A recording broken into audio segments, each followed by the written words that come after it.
अस्सलाम वालेकुम। इस वीडियो में हम लोग चैप्टर 8 से question 16 and 17 bank reconciliation statement का करेंगे।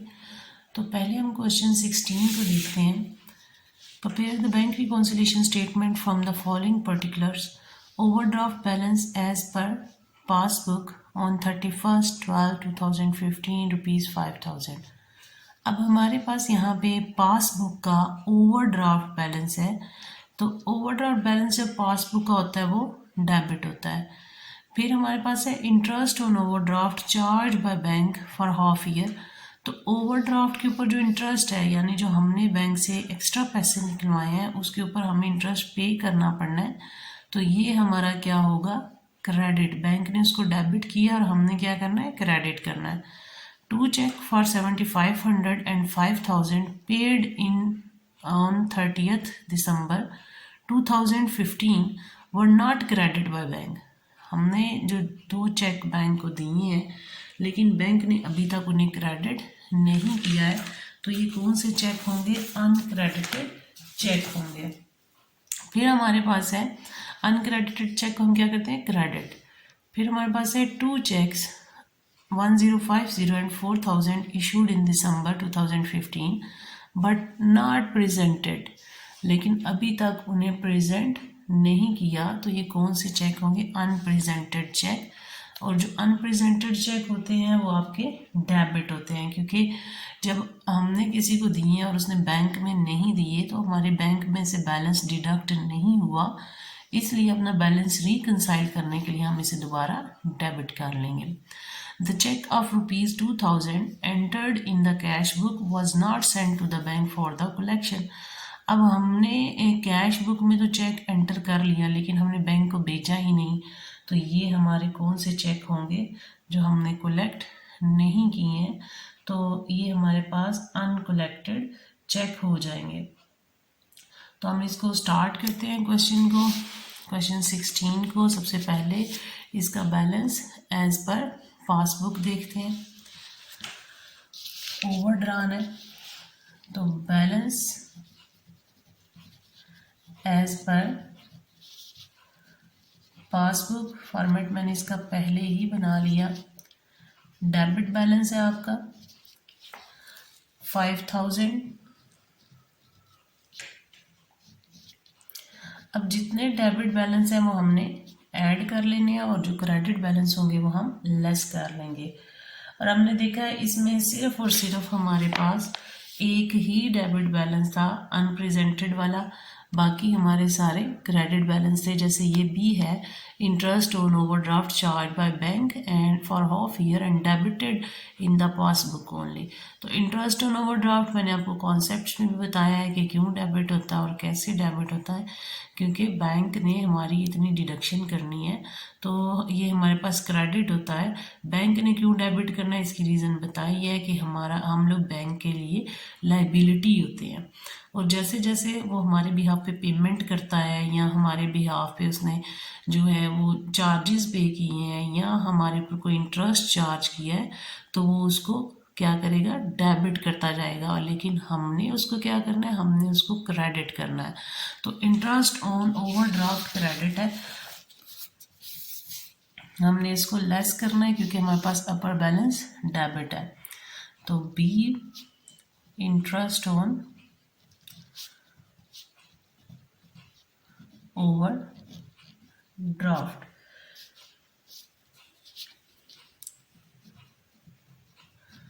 Charged by bank. अमाउंट है इसकी 275। अब हम सी में देखें तो उसने क्या बात की है, two cheques for 7,500 and 5,000 paid in on 30th December but was not credit by bank. यानी अनक्रेडिटेड है आपके, अभी तक क्रेडिट नहीं हुए, बैंक के पास ये पैसे नहीं आए तो हम इसको क्या कर देंगे, क्रेडिट कर देंगे।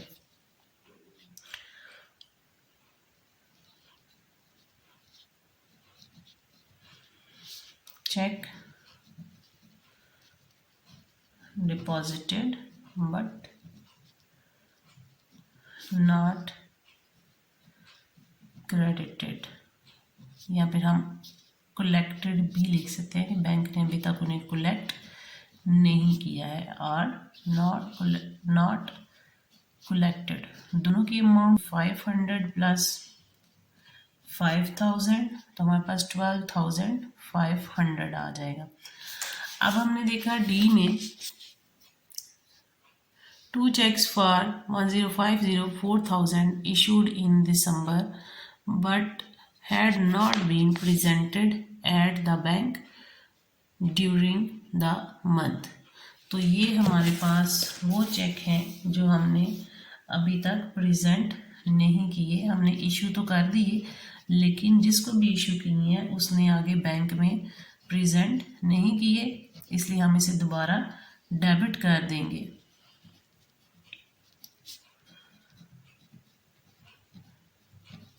दोनों की अमाउंट लिखेंगे, वो है हमारे पास 1050 प्लस ₹4000, तो हमारे पास ये कितना बन जाता है 5050। तो यही टोटल आउटर कॉलम में जाएगा 5050 और इन दोनों का टोटल किया तो हमारे पास 10,050 आ जाता है। अब हम देखते हैं कि अभी हमारी एक रहती है जो हमने चेक करना है कि क्या मिस्टेक है मज़ीद जो हमने भी रेक्टिफाई करनी है, जिसे हमने रिकंसाइल करना है, कौन सी चीज़ नहीं लिखी गई है हमारे पास।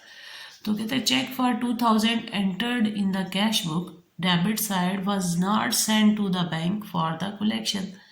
तो चेक तो हमने क्या किया है, उसको एंटर कर लिया है लेकिन उसको बैंक के पास भेजा ही नहीं है, हमने उससे डेबिट कर लिया। तो अब हम इसे क्या करेंगे, क्रेडिट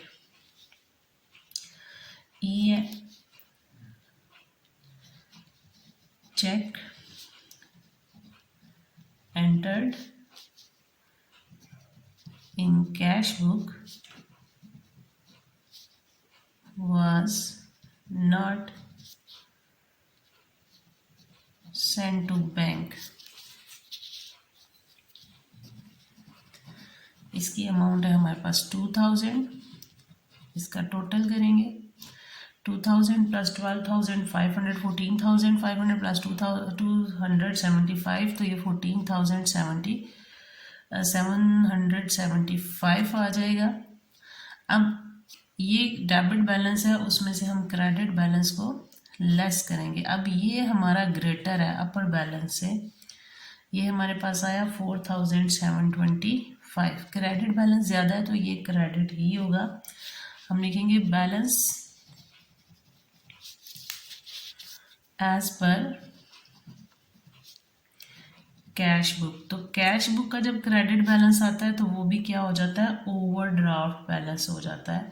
तो ये हमारे पास जो है वो क्रेडिट बैलेंस है। मज़ीद इसका मतलब है कि हमने 4,725 हमारा क्रेडिट बैलेंस है।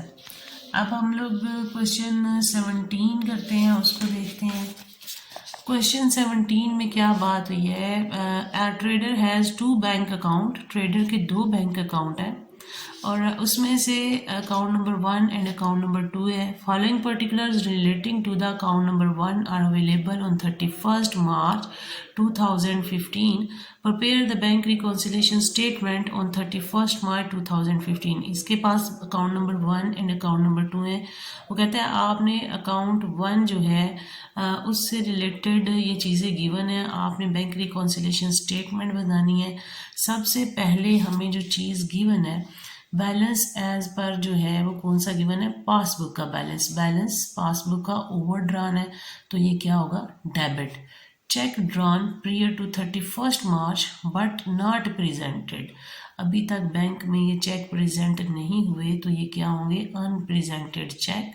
तो आपके जो अनप्रेजेंटेड चेक होते हैं वो डेबिट होते हैं क्योंकि वो बैंक से अभी तक जो है उस बंदे ने पैसे निकलवाए ही नहीं है, हमारा बैलेंस रिड्यूस ही नहीं हुआ, तो इसलिए हम उसको डेबिट कर देते हैं।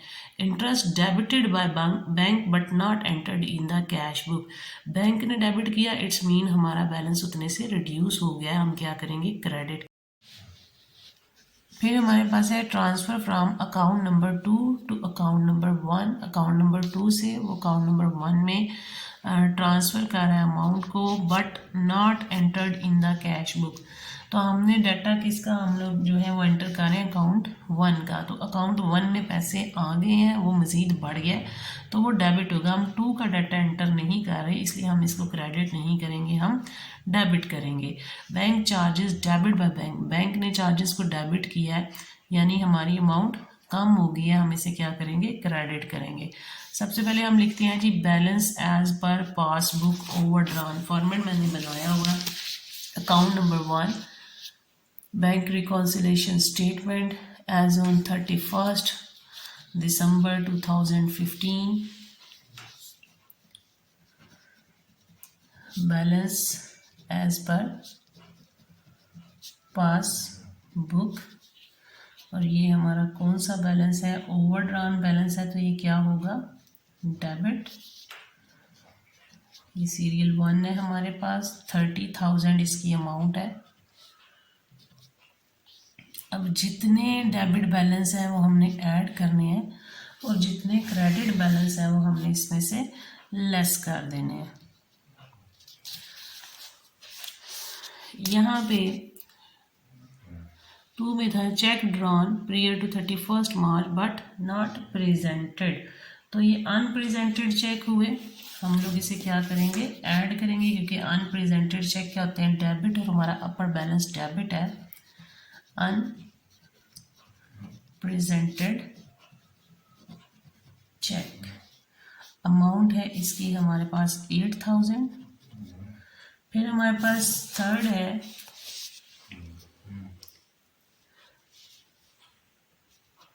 Interest debited by bank but not entered in the cash book yet 800। Interest को बैंक ने क्या किया डेबिट, तो हम उसे क्या करेंगे क्रेडिट करेंगे।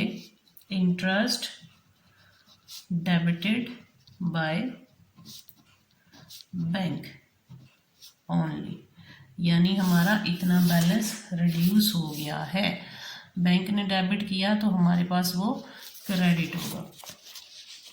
फिर वो कहता है transfer from account number 2 to account number 1 recorded by the bank on 31 March in the cash book 6,000। Account 2 से अकाउंट 1 में पैसे आए हैं, आपका बैलेंस इंक्रीज हो गया तो आप इसे डेबिट करोगे।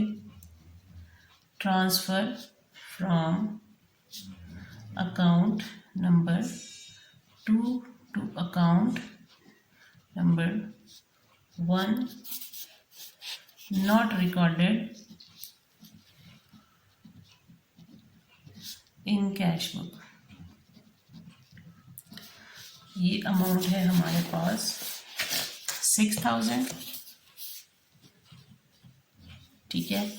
अब हमारे पास इसकी जो है fifth bank charges debited bye the bank but not recorded in the cash book. अब बैंक चार्जेस बैंक ने डेबिट किए हैं, हम उसे क्या करेंगे क्रेडिट, क्योंकि हमारा बैलेंस उतने से रिड्यूस हो गया। जब हमने जाके बैंक के साथ अपना बैलेंस रिकंसाइल किया तो हमें पता चला कि हमने ये अमाउंट अभी तक डिडक्ट नहीं की है, तो अब हम उसको क्रेडिट कर देंगे यानी अपना बैलेंस उतने से कम कर देंगे। इसका टोटल किया 8,000 प्लस 6,000 तो हमारे पास बनता है 14,000। 30,000 प्लस 14,000 तो हमारे पास आएगा 44,000 और ये 820 आ गया। ये हमारा कौन सा बैलेंस है डेबिट और ये कौन सा है क्रेडिट। इसमें से इसको लेस कर दिया तो हमारे पास 43,180 आता है। Balance as per cash book, ये हमारे पास कैश बुक का बैलेंस आ गया है। तो इसके साथ हमारे ये 16 एंड 17 क्वेश्चन कंप्लीट होते हैं। अगर आपको किसी पॉइंट में कोई कन्फ्यूजन हो तो आप लोग कमेंट करके पूछ सकते हैं। थैंक यू, अल्लाह हाफिज़।